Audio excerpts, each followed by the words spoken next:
Hello everyone, welcome to next video. तो इस video में हम लोग जानेंगे मगध साम्राज्य के बारे में। तो अगला जो फैक्ट है वो है मगध से।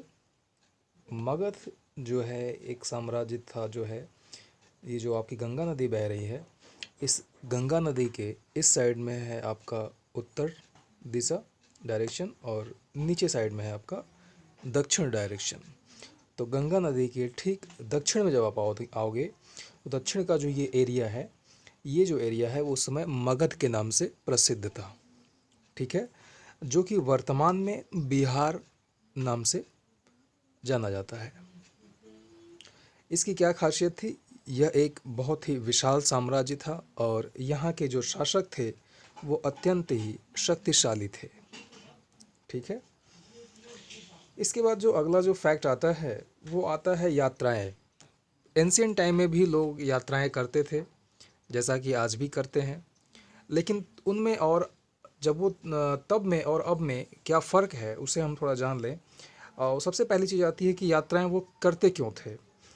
तो चूँकि उस समय यात्राएं करते थे काम की तलाश में, जो कि आज भी करते हैं लोग, प्राकृतिक आपदाओं से बचने के लिए।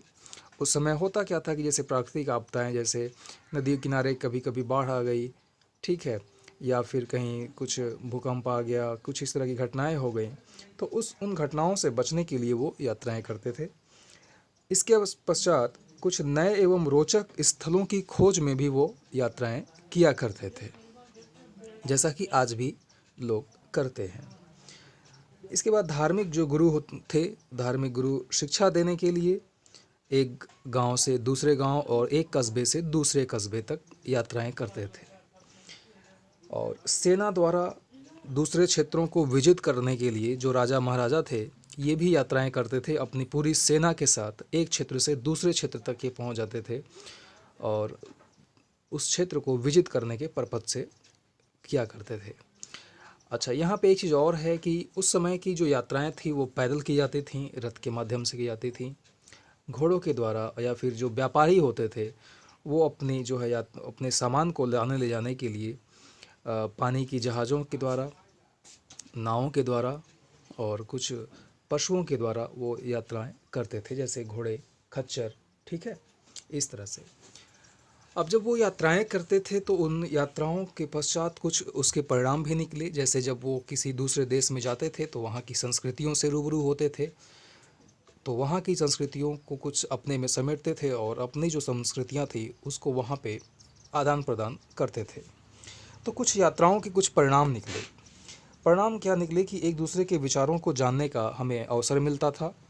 इसके पश्चात सांस्कृतिक जो परंपराएं थी, वो सांस्कृतिक परंपराएं हमारी समृद्ध हुई, क्योंकि जब हम दूसरे देश में गए, दूसरे क्षेत्र में गए, तो वहाँ की संस्कृतियों को कुछ जो है ले करके आए। और इसके पश्चात जो कुछ शिल्पकारी, जो कुछ मतलब वास्तुकला या शिल्पकला, या फिर कुछ जो है आप कह लीजिए जैसे पत्थर को तराशने, संगीत रचने, भोजन के नए नए तरीक़ों की जानकारी।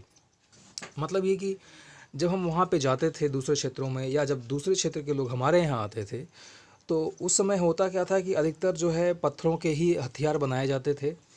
तो उस समय पत्थर को तराशने की जो है सबसे अच्छी विधि की खोज हमेशा लगी रहती थी कि कैसे हम पत्थर को और अच्छे से तराश करके उसे बहुत ही अच्छे से अच्छा हथियार हम बना सकें। ठीक है, तो उसमें पत्थरों को तराशने, संगीत रचने, इसके पश्चात भोजन के नए नए तरीक़ों को खोजने का, एक प्राप्त करने का एक अवसर मिल जाता था। ठीक है, इसके बाद जो अगला पॉइंट आता है वो आता है हमारे देश का नाम।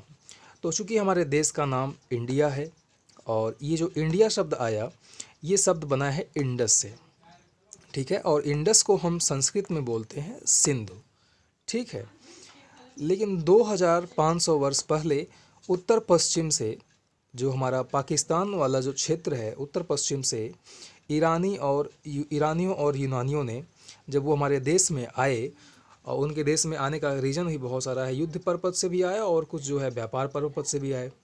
ठीक है, तो वो इसी रास्ते से आए। तो उन्होंने जो है सिंध को इंदोस या हिंदोस कहा, कि वो स का उच्चारण नहीं करते थे। ठीक है, और उन्होंने जो हमारे जो उत्तर पश्चिम में जो नदी है, ये सिंधु नदी है, सिंधु नदी के पूर्व में जो स्थित भूमि थी, जो भूमि प्रदेश था, उस भूमि क्षेत्र को उन्होंने इंडिया कहा। ठीक है, तो यहाँ से हमारे देश का नाम इंडिया निकल के आता है। इसके पश्चात हमारे देश का एक और नाम है जो कि है भारत। अब ये भारत नाम कहाँ से आया? ये भारत नाम आपका पश्चिम में रहने वाले लोगों के एक समूह के लिए किया जाता है। यानी कि ये जो शब्द भारत है, ये भारत शब्द किसके लिए प्रयोग किया जाता है? पश्चिम में रहने वाले लोगों के एक समूह के लिए किया जाता है, और इसका उल्लेख हमें मिलता है ऋग्वेद में। ठीक है, तो यहाँ से ऋग्वेद से जो है हमारे देश का नाम भारत, और यूनानियों और ईरानियों के माध्यम से हमारे देश का नाम इंडिया रखा गया। ठीक है, तो अगला जो पॉइंट आता है वो आता है कि अतीत के बारे में जाने कैसे। मतलब ये कि अगर हमें अतीत के बारे में जानना हुआ, तो अतीत के बारे में जानने के लिए होगा तो हम कैसे जानेंगे? वो कौन से हमारे पास स्रोत हैं जिनके माध्यम से हम अतीत के बारे में जान सकते हैं? तो इस बुक में के माध्यम से मैं बता दूं कि अतीत के बारे में जानने के लिए यहाँ पे आपके पास 3 तरह के स्रोत दिए गए हैं। सबसे पहला जो स्रोत है वो है पांडुलिपि। ठीक है, दूसरा जो स्रोत है आपका है अभिलेख, और तीसरा जो स्रोत है वो है अतीत में बनी हुई वस्तुएं। यानी कि अतीत में जो वस्तुएं बनी हैं उनके माध्यम से हम अतीत के बारे में जानते हैं, या फिर अभिलेख के माध्यम से जानते हैं, और या फिर पांडुलिपि, जिसे हम मैन्युस्क्रिप्ट भी कहते हैं। मैन्युस्क्रिप्ट जो है वो लैटिन भाषा के मैनु शब्द से बना है, और मेनू का मतलब होता है हाथ से। ठीक है, अब वन बाय वन हम इन तीनों टॉपिक्स को यहाँ पे कवर कर लेते हैं। अगर हम बात करें पांडुलिपि की, तो पांडुलिपि का मतलब होता है, पांडुलिपि होता क्या है? एक्चुअली पांडुलिपि जो है एक तरह की आपकी पुस्तक होती है, और इसकी खासियत ये होती है कि ये हाथ से लिखी गई होती है। अब ऐसा क्यों है कि ये हाथ से लिखी गई? क्योंकि उस समय एंशिएंट टाइम में आप समझ सकते हो कि प्रिंटर की व्यवस्था नहीं थी। अब इनको लिखने के लिए एक विशेष तरह का जो है भोजपत्र तैयार किए जाते थे। ये भोजपत्र किस चीज़ों से बने होते थे? ये बने होते थे आपके ताड़पत्रों से, यानी कि ताड़ जो होता है, पाम ट्रीज़, उनके पत्तों से बनाया जाता था। और या तो फिर एक भुर्ज एक पेड़ होता है जो कि हिमालय क्षेत्र में पाया जाता है, तो उनकी पत्तियों, उनके पेड़ों की जो छाल होती है, उन छालों के माध्यम से इसे बनाया जाता था। और इसमें पांडुलिपि में हमें किस तरह की जानकारी मिलती है? तो पांडुलिपि के माध्यम से हमें जैसे धार्मिक मान्यताओं और राजाओं के जीवन के बारे में, कि वो कैसे रहते थे, उनका जो है जीवन किस तरह से था, कैसे वो लड़ाइयाँ लड़ते थे, कैसे जीतते थे, उनके बारे में वर्णन मिलता है। इसके पश्चात हमें पांडुलिपियों से औषधियों के बारे में भी जानकारी मिलती है, और विज्ञान के बारे में भी जानकारी मिलती है। इसके बाद जो अगला पॉइंट आता है वो है अभिलेख। अभिलेख क्या है?